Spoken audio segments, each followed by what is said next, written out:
बहुत ही सार्थक विषय है। नेशनल एजुकेशन पॉलिसी जो है आज उसकी चर्चा हो रही है। 34 साल के संघर्ष के बाद ये नेशनल एजुकेशन पॉलिसी, राष्ट्रीय शिक्षा नीति हमारे बीच आई है। कुछ बातों को मैं यहाँ आपके सम्मुख रखना चाहता हूँ और बाद में कोई प्रश्न हो तो मुझे उत्तर देने में आसानी होगी। जैसे प्रोफेसर निगम ने कहा कि मैं शुरुआती दौर से ही इससे बहुत सारे डिस्कशंस, जो ड्राफ्ट एनईपी आई थी उसको लेकर उसमें भाग लेने का मुझे अवसर मिला देश भर में, और हम लोगों ने अपने जो है संस्तुतियां हमने या रिकमेंडेशंस हम लोगों ने भेजा था, और फाइनली ये हमारे सामने ये प्रारूप तैयार होकर आया है। और क्या इसका मतलब है कि नेशनल एजुकेशन से पॉलिसी से पहले पॉलिसी नहीं थी? क्या हमारा एजुकेशन बहुत ही खराब थी? नहीं, ऐसा भी नहीं है। मैं मानता हूं कि विश्व में बेहतरीन एजुकेशन भारत में प्रदान की जाती है। उसका सबसे बड़ा सबूत यह है कि आज चाहे नासा हो और whether it is Silicon Valley और it is any of the top medical centres across the globe, whether it is in United States, United Kingdom, Canada, New Zealand, आप जहां भी चले जाइए आपको भारतीय डॉक्टर मिलेंगे, भारतीय वैज्ञानिक हर जगह मिलेंगे, भारतीय इंजीनियर मिलेंगे। तो फिर एजुकेशन सिस्टम में फिर क्या कमी रह गई? लेकिन इसके बावजूद हम देखते हैं कि हमारा इंफ्रास्ट्रक्चर में कमी है, हमारे रिसर्च में कमी है, जिसके चलते जब विश्व के बेहतरीन विश्वविद्यालयों की गिनती होती है, 100 बेस्ट यूनिवर्सिटीज, तो शायद मुश्किल से 1 या 2 यूनिवर्सिटीज हमारे यहां से उसमें, उस लिस्ट में हम लोग अपना जगह हमको मिलता है। तो हमारे शिक्षक भी बहुत उत्तम शिक्षक हैं, तभी उन्होंने भी आज बड़े बड़े कॉर्पोरेट्स जो है पूरे इंटरनेशनली, जो मल्टीनेशनल्स है, उनको आज हेड कर रहे हैं इंडियंस, और वो यहां से सीख कर गए थे। तो उसका मतलब शिक्षा में छात्रों का प्रयास और अध्यापकों का प्रयास रहा, लेकिन सिस्टम का बहुत बड़ा प्रयास दिखाई नहीं दिया। क्यों नहीं कि हम इस तरीके के एक माहौल को खड़ा कर पाते ताकि जो शोध आज विश्व में हो रहा है, आज हम कह रहे हैं ऑक्सफोर्ड वैक्सीन की बात हो रही है, हम रशियन वैक्सीन की बात कर रहे हैं कोविड के लिए, क्यों नहीं हमारे यहां भी कोशिश हो रही है कोवैक्सीन की, लेकिन क्यों नहीं हम डेवलप करते और दुनिया को देते? तो कहीं ना कहीं ये हमारे शिक्षा नीति में कहीं कमी रही है कि हमने एक रिसर्च का माहौल नहीं तैयार किया। हमने यहाँ जो है एक वेस्ट से, हमें चाहे वो टेक्नोलॉजी हो, डिफेंस टेक्नोलॉजी हो, कोई भी जो एडवांस टेक्नोलॉजीज है, उसको हमें इंपोर्ट करना पड़ रहा है। उसका कारण ये है कि हमने अपने यहाँ एक रिसर्च का, एजुकेशन का एक खाका हमने ऐसा नहीं तैयार किया, ऐसा एक ढांचा हमने नहीं बनाया जो इनोवेशन को, एंटरप्रेन्योरशिप को डेवलप करे। ऐसा नहीं हुआ था। लेकिन पहली बार 34 साल में आपने देखा कि सरकार ने एक ड्राफ्ट पॉलिसी अनवील किया है, और मैं आपको यह बताना चाहता हूं कि अगर आप ये उम्मीद करते हैं कि ये कोई जादुई छड़ी है जो रातों रात सब कुछ बदल देगी, हाँ, तो ऐसा तो होने वाला नहीं है। ये it is a road map, let us not have any, ये कोई ऑर्डिनेंस नहीं है पार्लियामेंट में जो पास हो गया और अगले दिन से भाई 370 का हो गया तो वैसे ही जो है आपने अब उसका जो है हो गया है, ऐसा नहीं है। इसका जो है एक over a period of time, over the next 15-20 years it would be implemented, क्योंकि बहुत ही विजनरी है। हम अक्सर कहते हैं कि हिंदुस्तान, भारतवर्ष में हमने पूरे विश्व को जो है हमने रास्ता दिखाया है। सबसे oldest universities in the world, whether it is Takshashila which is now in Pakistan, Nalanda and Vikramshila which are in Bihar, आप देखेंगे बड़े बड़े शैक्षणिक केंद्र वो एंशिएंट इंडिया में हमारे भारतवर्ष में रहा है, और पूरे विश्व से लोग आते थे यहां, चीन से लोग आते थे, पूरे दुनिया से लोग आके यहां अपना तालीम, अपना शिक्षा ग्रहण करते थे और फिर वो विदेशों में, वो बाहर अपने मुल्कों में जाकर उसको जो है अमली जामा पहनाते थे। ये हमारा एक we have been the hub of education for centuries. लेकिन वहां से आगे चलकर एक गुलामी का दौर और एक पतन का दौर हमने देखा। एक विदेशी हुक्मरानों के चलते हमने देखा कि हमारे शिक्षा, जो हमारे यहाँ एक गुरु शिष्य परंपरा होती थी, वो चकनाचूर हो गया और हमारा शिक्षा जो है वो चरमरा गया। और आजादी के बाद भी जो भी प्रयास हुए, लेकिन हम देख रहे हैं आज भी कई जगह स्कूल के बिल्डिंगें नहीं है, खुले में बैठ के बच्चे पढ़ते हैं। अब जाकर 2014 के बाद हम देख रहे हैं कि स्कूलों में टॉयलेट्स तक बनना शुरू हुआ है। उससे पहले तो टॉयलेट्स की व्यवस्था नहीं थी, जिसके कारण एक हाई ड्रॉप आउट रेट हुआ करता था। बच्चे बड़े पैमाने में, खासकर हमारी बेटियां, वो हाई स्कूल में जाकर ड्रॉप आउट हो जाते थे क्योंकि वहां टॉयलेट्स की तक सुविधा नहीं थी। और हमने देखा है कि लिटरेसी रेट कुछ प्रदेशों में, केरल, मिजोरम जैसे प्रदेशों में तो 100% के पास पहुंचा, लेकिन कई ऐसे प्रदेश जहां अभी भी भारी संख्या में निरक्षरता है, इलिटरेसी है, और जिसके चलते जो है उनका शोषण हो रहा है, दोहन हो रहा है, एक्सप्लॉइटेशन हो रहा है। हमारे ट्राइबल एरियाज में, बैकवर्ड एरियाज में जवाबदेही नहीं है। और लोकतंत्र के लिए भी, डेमोक्रेसी को मजबूत करने के लिए भी बहुत आवश्यक है कि लोग एनलाइटेंड चॉइसेस करें। तो लोग जो है पढ़े लिखे हो, साक्षर हो, ये बहुत आवश्यक है। तो इसलिए ये जो रोड मैप आया है, इसमें कुछ हाइलाइट्स है जो मैं आपके सामने प्रस्तुत करना चाहता हूं। समय के अभाव के कारण मैं कुछ बातों को यहां नहीं उल्लेख कर रहा हूं, लेकिन मुख्य बातों को, एक, अंतरराष्ट्रीय स्तर पर छात्रों के दृष्टिकोण से मैं बात को रखूंगा। Many of you used to go abroad. आप लोग जब बाहर जाते थे तो आपको एक दिक्कत आती थी कि हमारे यहां जो है 10+2+3 का फॉर्मूला होता था, जिसके चलते वहां 4 ईयर का कोर्स होता था, यहां भारत में 3 साल का। इसलिए विदेशों में आप पढ़ ही नहीं सकते थे, बहुत दिक्कत होती थी। मेरे खुद इतने छात्र मुझसे कहते थे, सर ये कैसे करवाया जा सकता है, वो तो 4 ईयर मांग रहे हैं, तो उनको 1 साल और कुछ करना पड़ता था, बहुत मुश्किल होता था।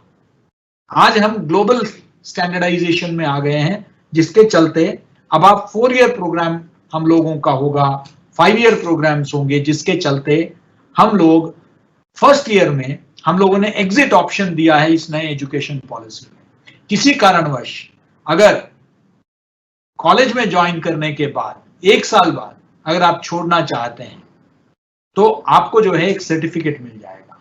ये नहीं कि आपका पढ़ाई अधूरा रह जाएगा। दूसरे साल में अगर आप छोड़ना चाहते हैं तो आपको डिप्लोमा मिल जाएगा। दूसरा होता है कि 1 साल बाद छोड़ दिया, परिवार में कोई समस्या आ गई या कोई अच्छा जॉब मिल गया है, तो फिर अरे भाई पढ़ाई आधा अधूरा छोड़ दिया, फिर आप उसमें वापस नहीं जा सकते। अभी क्या है कि आप एक सर्टिफिकेट ले सकते हैं 1 साल बाद, 2 साल बाद छोड़ रहे हैं तो एक डिप्लोमा ले सकते हैं, और 3 साल बाद लेने में आपको डिग्री मिल जाएगी। तो इस तरीके का आपका जो है एक सिस्टम को बनाया जा रहा है। दूसरा सबसे अच्छी बात यह है कि आपका ये क्रेडिट जो है, ये क्रेडिट बैंक में आपका मतलब डिजिटली उसमें तैयार होगा, जिसके चलते आप ये आपके जैसे बैंक खाते में आप पैसा छोड़ते हैं, वैसे आपका क्रेडिट का एक खाता बनेगा, उस खाते में ये सेव रहेगा। कल को 1 साल बाद, 2 साल बाद, 4 साल बाद आप सेटल हो गए कहीं और आप अपने पढ़ाई को आगे कंटिन्यू करना चाहते हैं, तो आपको लैटरल एंट्री मिलेगी दूसरे साल में या तीसरे साल में, प्लस आपका ये क्रेडिट ट्रांसफर हो जाएगा। यानी कि आपको उसी संस्थान में पढ़ना जरूरी नहीं है, उसी राज्य में, उसी स्टेट में या यूनियन टेरिटरी में पढ़ना जरूरी नहीं है। आप देश में कहीं भी आप पढ़ सकते हैं और आपका ये क्रेडिट ट्रांसफर हो जाएगा। ये आपके लिए बहुत, तो स्टूडेंट्स फ्रेंडली बना दिया है एजुकेशन पॉलिसी को, ताकि स्टूडेंट किसी भी स्तर पर जो है आप अपने इसको पूरा फ्लेक्सिबल बना दिया है कि आज मैं पढ़ाई नहीं कर पा रहा हूं तो मैं कल अगर मेरा मन किया तो मैं अपने पढ़ाई को आगे ले जा सकता हूं, मेरा साल जाया नहीं जाएगा, माई ईयर वोंट बी वेस्टेड। ये सबसे बड़ी चिंता रहती है। और क्रेडिट जो है मैंने जो अक्वायर किए हैं वो मेरे साथ ही रहेंगे, वो क्रेडिट ट्रांसफर होता है। ये एक बहुत बड़ा एक फर्क आया है। दूसरा जो बहुत ही महत्वपूर्ण है और वो है कि हमने एक्सेलेंस को बहुत जोर दिया है इस एजुकेशन पॉलिसी में। ये जो कई काउंसिल्स बने हुए थे एजुकेशन को कंट्रोल रेगुलेट करने के लिए, अब वो सब काउंसिल्स को अब बंद कर रहे हैं। सिर्फ एक नेशनल मेडिकल कमीशन और एक बार काउंसिल ऑफ इंडिया जो लीगल एजुकेशन को देखती है, इन सबको, इन दोनों को छोड़कर बाकी सारे काउंसिल्स को मर्ज कर रहे हैं। यूजीसी जैसे संस्थाओं को खत्म करके higher education council of India HECI एक संस्था बनेगी जिसके अंतर्गत कई वर्टिकल्स होंगे, जिसमें एक्रेडिटेशन का अलग वर्टिकल होगा, रेगुलेशन का अलग वर्टिकल होगा, लेकिन होगा सभी higher education council of India के मातहत। इससे क्या होगा, स्ट्रीमलाइनिंग होगा, जो मल्टीप्लिसिटी थी वो खत्म की जाएगी और एक सिंगल विंडो अप्रोच के साथ हम जो है एजुकेशन को देखेंगे। The very fact that the HRD ministry has been renamed as ministry of education puts back the focus on education. शिक्षा मंत्रालय को हमारे स्वतंत्रता के समय में भी हम लोग मिनिस्ट्री ऑफ एजुकेशन ही कहा करते थे, लेकिन बाद में यह तय किया गया ये मानव संसाधन मंत्रालय हो जाएगा। तो कहीं ना कहीं शिक्षा का महत्व कम हो गया।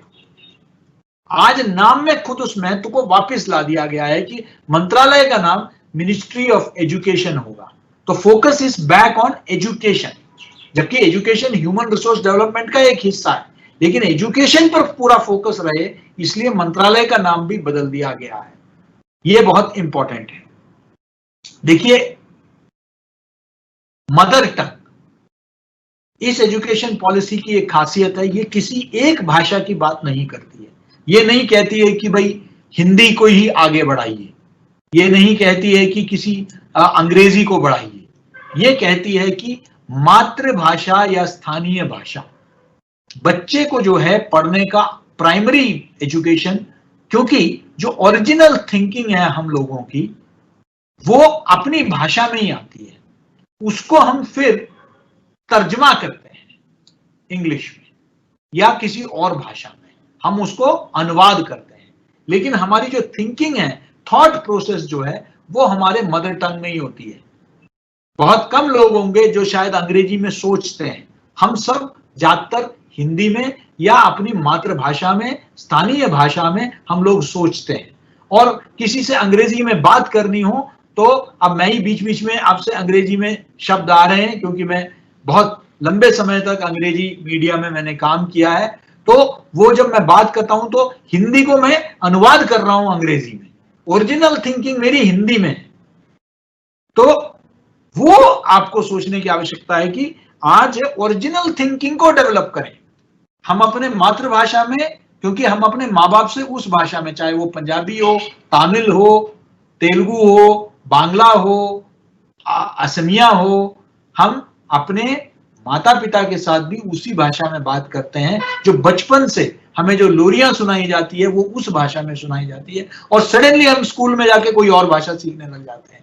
तो जो ओरिजिनल चीज है उसको रिटेन किया जाता है, जिससे आपका इंटेलेक्चुअल ग्रोथ होता है। इसको भी ये साइंटिफिकली एस्टेब्लिश्ड है कि आप मदर टंग में जो है बेहतर सोच पाते हैं, आपका बौद्धिक विकास जो है आपका मातृभाषा में ज्यादा होती है। इसलिए मातृभाषा को प्राइमरी में बहुत महत्व दिया गया है।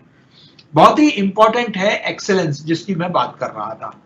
देखिए, अभी तक क्या होता था कि कहीं भी आप देखेंगे कि कई सारे विश्वविद्यालय, उनके कई सारे कॉलेजेस है, तो उसमें अब ये तय किया गया है कि ऐसे नहीं कि किसी को भी जो है किसी भी एफिलिएशन मिल जाएगा। ये एफिलिएशन सिस्टम सब अब बंद होने जा रहा है। अब NAC एक्रेडिटेशन बहुत महत्वपूर्ण हो जाएगा। NIRF बहुत महत्व, यानी कि नेशनल इंस्टीट्यूशनल रैंकिंग फ्रेमवर्क कहते हैं इसको। तो आपका फ्रेमवर्क बहुत इंपॉर्टेंट है। आपका इंस्टीट्यूशन को भी कई, मुझे मालूम है कि IITM को भी कई एक्रेडिटेशंस मिले हुए हैं। तो आपको जो है कॉन्स्टेंटली इनोवेट करना पड़ेगा संस्थाओं के भी को एक कॉम्पिटिटिव मोड में। अब ये जो सरकारी संस्थाएं वगैरह है, जहां अरे चलता है, कई कॉलेजेस कई यूनिवर्सिटीज चल रहे हैं, बेसिक फैसिलिटीज नहीं है, बैठने के बेंच नहीं है, टॉयलेट्स नहीं है, स्टूडेंट, अब ये सब बदलेगा। अब अगर आपको स्वायत्तता दी जाएगी, आपको अपना व्यवस्था करना होगा। ये जो ऐसे ही एफिलिएशन मिल जाएगा किसी यूनिवर्सिटी से, स्टेट या सेंट्रल, अब ये बंद होने जा रहा है। अब आपको जो है अपने प्रयास करने पड़ेंगे, आपको अपना एक्सेलेंस प्रूव करना पड़ेगा, और तभी जाके छात्र आपके प्रति आकर्षित होंगे। इसलिए ये बहुत बड़ा एक फैसला है कि अगले 15 साल में कॉलेजेस जो है वो स्वायत्त कर दिए जाएंगे। उनको जो है अपना रैंकिंग, अपनी पहचान, और कॉलेजेस खुद डायरेक्ट सर्टिफिकेट्स देने लगेंगे। अब यूनिवर्सिटी ही सर्टिफिकेट देगी, वो हटने जा रहा है। कॉलेजेस खुद जो है आपको सर्टिफाई करेंगे। ये एक बहुत ही महत्वपूर्ण पहलू है। अब जो है इस इनोवेशन के पॉइंट ऑफ व्यू से देखिए, इनोवेशन के लिए क्या है? इनोवेशन के लिए सबसे इंपॉर्टेंट है research, which is very important. और कहीं ना कहीं आज भारत में कई प्रयासों के बावजूद रिसर्च ही सबसे बड़ा कारण है कि बहुत बड़े पैमाने में हमारे यहां से बुद्धिजीवी वर्ग आज बड़े पैमाने में पलायन करके पश्चिम के देशों में जा रहे हैं। They are migrating to the west. Green card का अट्रैक्शन है और चीजों का। क्यों? क्योंकि वहां रिसर्च का एक माहौल मिलता है। आज कई नोबेल पीस प्राइज, नोबेल के जो प्राइजेस हैं, नॉट जस्ट पीस, बाकी नोबेल के बहुत सारे, केमिस्ट्री में, फिजिक्स में, अलग अलग विषयों में जो आपको नोबेल प्राइज मिलता है, वो आज ज्यादा से ज्यादा पश्चिम में लिया जाता है। हम लोग तो तरस जाते हैं। एक हरगोविंद खुराना, एक सीवी रमन, ऐसे उसमें भी जो है सीवी रमन जी को छोड़कर भारतीय मूल के किसी व्यक्ति को नहीं मिला है। बाकी जो है भारतीय मूल के लोगों को मिला है, भारतीयों को, भारतीय पासपोर्ट होल्डर्स को, भारतीय नागरिकों को नहीं मिला है। नोबेल पीस प्राइज आखिर में कैलाश सत्यार्थी जी को मिला था। बाकी आप देखेंगे कि जो बाकी फील्ड में जो प्राइजेस है साइंस के क्षेत्र में, वो भारतीयों को, भारतीय मूल के लोगों को मिला है जो विदेशों में बस गए हैं, लेकिन यहां हमको नहीं मिला है। उसका क्या कारण है? इकोनॉमिक्स में तक जो लोगों को मिला है वो उनको मिला है जो भारत छोड़ के दूसरे देशों में जाके अपना शोध कर रहे हैं। तो इसलिए शोध बहुत इंपॉर्टेंट है। इसलिए नेशनल रिसर्च फाउंडेशन की स्थापना की गई है, जहां पूरे ये राष्ट्रीय शिक्षा नीति के अंतर्गत, नेशनल एजुकेशन पॉलिसी की। इसलिए आपको रिसर्च के लिए एक माहौल बने, आपको रिसर्च की फंडिंग मिले, आपको रिसर्च जो इनोवेशन है। इसलिए आपने देखा होगा नीति आयोग ने अटल इनोवेशन लैब्स का पूरा एक कॉन्सेप्ट, अटल टिंकरिंग लैब्स, इस तरीके से कई नए प्रयोग कर रहे हैं जिसमें इनोवेशन को, रिसर्च को, क्रिएटिविटी को। मैं अभी एक अटल इनोवेशन लैब में गया था मध्य प्रदेश में, एक विश्वविद्यालय में। बड़ा खूबसूरत उन्होंने एक बात लिखी थी, I am sure you will also like it. उन्होंने कहा था कि हर जगह out of the box thinking की बात करती है। तो उन्होंने कहा था कि we do not teach you how to think out of box, we teach you how to use the box effectively. तो आउट ऑफ द बॉक्स तो बात की बात है, लेकिन उसी बक्से को हम किस तरीके से बेहतर तरीके से उपयोग कर सकते हैं, that is the whole concept. इसकी बात अटल इनोवेशन लैब में होता है। मुझे बड़ा अच्छा लगा। मैं एक दो बातें और कहना चाहूंगा। देखिए, हम इनोवेशन और एंटरप्रेन्योरशिप की बात कर रहे हैं। आज डिजिटल, मैं तो मास कम्युनिकेशन के फील्ड से हूं, आप में से कुछ छात्र जरूर मास कम्युनिकेशन से होगा। कल ही मैंने IIMC में, मैं क्योंकि DG रह चुका हूं, तो कल ही एक IIMC के मेरे छात्र ने मुझसे एक स्टार्टअप लॉन्च करवाया। उसका नाम था खबरची बंदर। नाम बड़ा हास्यास्पद है, खबरची बंदर। वो एक न्यूज पोर्टल है। आजकल के युवा इनोवेटिव आइडियाज, क्रिएटिव आइडियाज लेके आते हैं। तो वो मैंने लॉन्च किया था। नाउ क्या है, पहले क्या होता था कि स्टूडेंट्स बड़े पैमाने पर स्टूडेंट्स जो है वो जॉब्स हमें जॉब चाहिए, जॉब मार्केट में आज इतनी कैपेसिटी नहीं है। कोई भी सरकार चाहे कि जिस हिसाब से हमारी आबादी है उस हिसाब से किसी भी सरकार का, राज्य हो या केंद्र हो, ये पॉसिबल नहीं है कि हमारे क्वालिफिकेशन के अनुरूप हमको एम्प्लॉयमेंट प्रोवाइड करें। तो क्या हमें, फिर हमारे पास विकल्प क्या है? एंटरप्रेन्योरशिप। आज आपको जॉब लेने की नहीं, 4 लोगों को क्या आप जॉब दे सकते हैं या नहीं, ये एजुकेशन का पर्पस होना चाहिए, जहां आप जॉब क्रिएटर्स बनेंगे रेदर देन जॉब सीकर्स। क्या मैं अपना एंटरप्राइज शुरू कर सकता हूं क्या? आज मेरे यहां कई छात्र इवेंट मैनेजमेंट सीखते हैं, और आज जितने भी जो है शादियों से लेकर कॉर्पोरेट इवेंट, सारा कुछ आयोजन जो है यंगस्टर्स कर रहे हैं। आज सब कुछ प्लानिंग, इवेंट प्लानिंग हो गया है, अपने अपने इवेंट प्लानिंग एजेंसी शुरू कर दिया है। एंटरप्रेन्योरशिप बहुत बड़े पैमाने पर लोग ये समझ गए हैं कि मुझे एक कंफर्टेबल लाइफ, अपने पढ़ाई के अनुकूल मुझे जो है एक लाइफस्टाइल को जीना है, तो मुझे अपना रास्ता खुद खोजना होगा। मैं नौकरी के तलाश में ही रहूंगा तो नहीं होगा, मेरे अंदर एंटरप्रेन्योर स्किल होना चाहिए। नौकरी जरूर, कुछ लोग जरूर नौकरी करते हैं जहां अपने, किसी को सिविल सर्विस में जाने का मन है, किसी को गवर्नमेंट में जाने का मन है, बट बाय एंड लार्ज लोग चाहते हैं कि हम अपने अपने स्टार्टअप्स करें, हम कुछ नया सर्विस प्रोवाइड करें। देखिए कितना सब कुछ शुरू हो गया है, आज एग्रीगेटर्स आ गए हैं, जोमैटो आ गया है, उबर आ गया है, और ये तो खैर बड़े बड़े नाम हैं। बहुत छोटे लेवल पर आज जो है लोग एंटरप्रेन्योरशिप कर रहे हैं। अर्बन क्लैब के तहत लोग अपना सर्विस प्रोवाइड कर रहे हैं। बहुत सारे आज डिजिटलाइजेशन जो हुआ है, जो हमारे यहाँ इंटरनेट का जो रेवोल्यूशन आया है, इसके चलते आज बहुत बड़े पैमाने पर लोग अपने सर्विसेज, अपने प्रोडक्ट्स को आप ज्यादा से ज्यादा लोगों तक पहुंचाने में सक्षम हो रहे हैं। हम इस गैप को फिल करने का प्रयास किया है नेशनल एजुकेशन पॉलिसी ने, जिसने एक पूरे वोकेशनलाइजेशन पर बहुत ज्यादा जोर दिया है। अब मैं आपको, इन्होंने स्टूडेंट एंटरप्रेन्योर्स को जो है डेवलप करने का, वो भी in partnership with the industry, उद्योग के साथ मिलकर जो है, इसलिए वोकेशनल स्किल्स पर काफी जोर दिया गया। देखिए इस एजुकेशन पॉलिसी की एक खासियत ये है कि इसमें मल्टी डिसिप्लिनरी है, ये मल्टी डिसिप्लिनरी, यानी कि अब आप कोई भी कॉलेज या यूनिवर्सिटी एक्सक्लूसिव नहीं चला सकते कि भाई मैं तो यही पढ़ाऊंगा एक विषय को लेकर। बहुविषयी होना बहुत आवश्यक है, यानी कि मल्टी डिसिप्लिनरी। फॉर एग्जाम्पल, आपको मेरे विश्वविद्यालय के नाम से लगेगा कि Makhanlal Chaturvedi national university of journalism and communication, कि भाई यहां तो सिर्फ जर्नलिज्म पढ़ाया जाता है। लेकिन मेरे यहाँ जर्नलिज्म ही नहीं, मास कम्युनिकेशन ही नहीं, डिजिटल मीडिया ही नहीं, न्यू मीडिया ही नहीं, मेरे विश्वविद्यालय में मैनेजमेंट का डिपार्टमेंट भी है, मेरे विश्वविद्यालय में लाइब्रेरी साइंस का डिपार्टमेंट भी है, मेरे विश्वविद्यालय में कंप्यूटर MCA का कोर्स भी प्रोवाइड किया जाता है।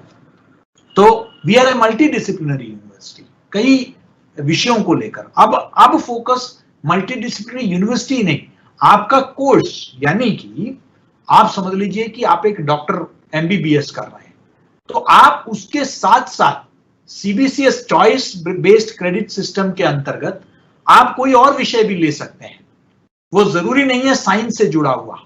इसका ऑब्जेक्टिव है कि हम होलिस्टिक पर्सनैलिटीज को डेवलप करें। अभी क्या है, डॉक्टर डॉक्टरी के सिवा कुछ बात ही नहीं कर सकता, इंजीनियरिंग के सिवा कोई बात ही नहीं कर सकता। सबको हमने स्पेशलाइज्ड कैटेगरी में रख दिया, सब अपने अपने दुनिया में मस्त है।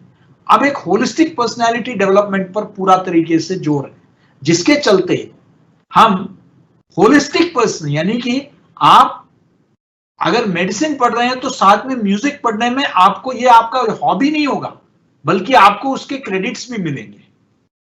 तो आपको म्यूजिक भी आप पढ़ सकते हैं, आप इंजीनियरिंग के स्टूडेंट है तो साथ में लिटरेचर भी पढ़ सकते हैं, लैंग्वेज भी पढ़ सकते हैं। तो ये नहीं कि अरे इंजीनियरिंग का क्या लेना देना ह्यूमैनिटीज के साथ। ह्यूमैनिटीज पर काफी जोर दी गई है, ह्यूमैनिटीज को साइंसेस में इंटीग्रेट करने का प्रयास है। Similarly, if you are a student of humanities, you can also take up some science related subject. So it is going to have a multidisciplinary approach ताकि हमारी अंडरस्टैंडिंग बढ़े. आज हमारी अंडरस्टैंडिंग लिमिटेड है, हम अपने उस दुनिया के बाहर हमें कुछ पता ही नहीं है. ये एक और ये आगे चलकर भी आप देखिए डॉक्टर्स का जो है फैमिली में भी डॉक्टर्स ही होते हैं. डॉक्टर्स जो है उनका सर्कल भी डॉक्टर्स का होता है, आर्मी वालों का सर्कल होता है, सबका अपना अपना सर्कल बन जाता है. अब एक होलिस्टिक पर्सनैलिटी जब डेवलप होगा, आपको हर चीज में रुचि होगी, लेकिन आपका स्पेशलाइजेशन भी बना रहेगा. तो स्पेशलाइजेशन के साथ साथ आपको जो मल्टीडिसिप्लिनरी अप्रोच है, इसमें आपको आपका आउटलुक को ब्रॉडन करेगा. ये बहुत आवश्यक है, तभी जाके आप जिसको कहते हैं क्रिएटिव और इनोवेटिव हो सकते हैं. आप अपने डोमेन तक ही सीमित रहेंगे तो आप क्रिएटिव और इनोवेटिव नहीं हो सकते. आप जितने बाहर आपका एक्सपोजर होगा, बाहर के लोगों से मिलेंगे, बाहर के सब्जेक्ट्स को स्टडी करेंगे, उतना जो है आपको जो आपका जो हॉराइजन्स हैं वो ब्रॉडन होंगे, विस्तार होगा. अब मैंने जैसे कहा इंटीग्रेशन ऑफ वोकेशनल एजुकेशन जो है, इसलिए ऑफरिंग्स जो है वो आपका skill gap analysis and local opportunities को मैप किए जाएगा. यानी कि स्किल गैप एनालिसिस यानी कि ये देखा जाएगा कि एक क्षेत्र में किस तरीके से किन तरह के वर्कर्स की कमी है. वर्कर्स मतलब मैं मजदूर की बात नहीं कर रहा, मैन पावर, किस तरह के मैन पावर की कमी है एक क्षेत्र में, तो उस क्षेत्र में उस एरिया में फोकस किया जाएगा. अब देखिए मैं तो मास कम्युनिकेशन का आदमी हूं, तो मास कम्युनिकेशन की बात ज्यादा करूंगा. अब मीडिया में सब लोग प्रिंट टेलीविजन ये पढ़ते हैं. अब क्या है कि वहां एक सैचुरेशन पॉइंट की तरफ हम जा रहे हैं. फ्रेश टैलेंट की तो आवश्यकता है, लेकिन टेलीविजन चैनल का जब बहुत ज्यादा संख्या नहीं बढ़ती है, साल में 1 या 2 नए चैनल आ गए, अखबारों की संख्या 2-3 और एडिशन आ गए, लेकिन हजारों छात्र बाहर निकल रहे हैं हर साल. तो फिर क्या? तो हमें नए एवेन्यूज देखने होंगे कि स्किल गैप किधर है. तो अभी MESC यानी कि media entertainment skills council, media entertainment skills council का अगर आप स्टडी को देखेंगे तो आप पाएंगे कि आज मैन पावर की बहुत जरूरत है. किस क्षेत्र में? VFX, visual effects, animation, gaming, comics, इन सब में बहुत आवश्यकता है. इसके लिए मैन पावर को हम क्या तैयार कर सकते हैं क्या? आज ये आवश्यकता बन गई है, क्योंकि वहां जॉब मार्केट में बहुत अपॉर्चुनिटीज है. इंडिया में बहुत कम लोग हैं जो इसमें स्किल्ड है, लेकिन आज चाहे वो कॉमिक्स हो बच्चों का, ग्राफिक्स हो डिजिटल प्लेटफॉर्म्स में, या फिल्म्स में एनिमेशन हो, विजुअल इफेक्ट्स हो. आप लोगों ने बाहुबली देखा, आप लोगों ने 2.0 देखा, और कई इस तरह के फिल्म्स देखे जो high and technology, visual effects पे काफी फोकस करती है. अब मैन पावर कहां से आएगा? विदेशी स्टूडियोज में जाके कराना पड़ता है, और विदेशी स्टूडियोज में भारतीय मूल के लोग बैठे हुए हैं. तो भारत में क्यों नहीं बन सकती है? पूरे विश्व के लोग भारत में क्यों नहीं आ सकते हैं? दुनिया का सबसे बड़ा फिल्म इंडस्ट्री हमारे पास है, हम क्यों नहीं कर सकते हैं? तो ये जो है ये स्किल गैप है. स्किल गैप को समझने का, और जो लोकली क्या अपॉर्चुनिटीज अवेलेबल है, हर जगह की अपनी एक पहचान है, हर जगह की अपनी एक जरूरत है, तो हम उसके अनुसार अपॉर्चुनिटीज को हम तैयार करेंगे. कई जगह अभी मैं इस वक्त भोपाल में हूं. हमारे यहाँ जो सीहोर एक जगह है, जिला है, यहाँ से 100 किलोमीटर दूर, वहां जो है वहां बहुत उपजाऊ आपकी जमीन है, और उसमें जो है यहाँ की शरबती गेहूं होती है. अब ये शरबती गेहूं जो है, इसके पूरे देश में डिमांड है, बेस्ट गेहूं माना जाता है. अब ये बेस्ट गेहूं जो है, ये तो क्या इससे जुड़े हुए कुछ इंडस्ट्री, यहाँ अपॉर्चुनिटीज उस हिसाब से ये कहीं और नहीं मिलेगा. एक वहां मिलेगा, एक विदिशा में मिलेगा, ऐसे कुछ जगह में ही ये उपलब्ध है शरबती. तो MP का शरबती गेहूं आप लोग, कई लोग जानते भी होंगे, खरीदते भी होंगे, उपयोग करते होंगे. कई ब्रांड वाले आशीर्वाद और अन्य बड़े बड़े आटा ब्रांड्स हैं, वो इसको मार्केटिंग भी करते हैं. तो कहने का मतलब है कि हर एरिया के अनुसार वहां अपॉर्चुनिटीज को क्रिएट, वहां का USP क्या है उसके अनुसार क्रिएट किया जा सकता है. तो वोकेशनलाइजेशन बहुत इंपॉर्टेंट है. आपके जो रिसर्च बेस्ड, आपको जो मैंने कहा रिसर्च पर जो फोकस है वो, टेक्निकल एजुकेशन, तकनीकी एजुकेशन शिक्षा में भी इस मीडिया इस बार का जो नेशनल एजुकेशन पॉलिसी है तो उसके अंतर्गत national committee for the integration of vocational education, जो एजुकेशन को इंडस्ट्री के साथ इंटीग्रेट करें और एनआरएफ के साथ इंटीग्रेट करें, इसके लिए वोकेशनल एजुकेशन के लिए पूरा एक नेशनल कमिटी की गठन की गई है, ताकि हमारे छात्रों का जो है वोकेशन ओरिएंटेड कोर्स हो। ऐसा ना हो कि आप जो इंडस्ट्री और एकेडमिया के बीच में जो डिस्कनेक्ट जिसके चलते जब छात्र उद्योग में जाता है तो वो अपने आप को मिसफिट पाता है, अनफिट पाता है। तो वोकेशनल ट्रेनिंग उसको प्रोवाइड किया जाए। लाइफ स्किल्स ये बहुत इंपॉर्टेंट है। मेरे ख्याल से 1 बजे तक मेरा सत्र है, तो मैं 2 मिनट और अपनी बात को रखकर, बोलने के लिए तो मेरे पास बहुत कुछ है, लेकिन मैं 2 मिनट और अपनी बात को रखकर जो है समाप्त करूंगा, ताकि आपका कोई सवाल है तो उसका भी जवाब दे पाऊं। तो इसमें जो है लाइफ स्किल्स, देखिए बेसिक कम्युनिकेटिव स्किल्स, हमारे अच्छे इंजीनियर तो बनेंगे लेकिन एक अच्छी तरह चिट्ठी नहीं लिख पाएंगे किसी को, तो कम्युनिकेशन स्किल उसको भी जानना जरूरी है। ऐसा नहीं है कि कम्युनिकेशन स्किल सिर्फ मीडिया के स्टूडेंट को पता होना जरूरी है। हाँ? एक इमरजेंसी में कैसे रेस्पॉन्ड हो, ये सिर्फ साइंस का स्टूडेंट नहीं है, ह्यूमैनिटीज के स्टूडेंट को भी समझना बहुत जरूरी है। इसलिए लाइफ स्किल्स पर बहुत ज्यादा जोर जो है इसमें दिया गया है।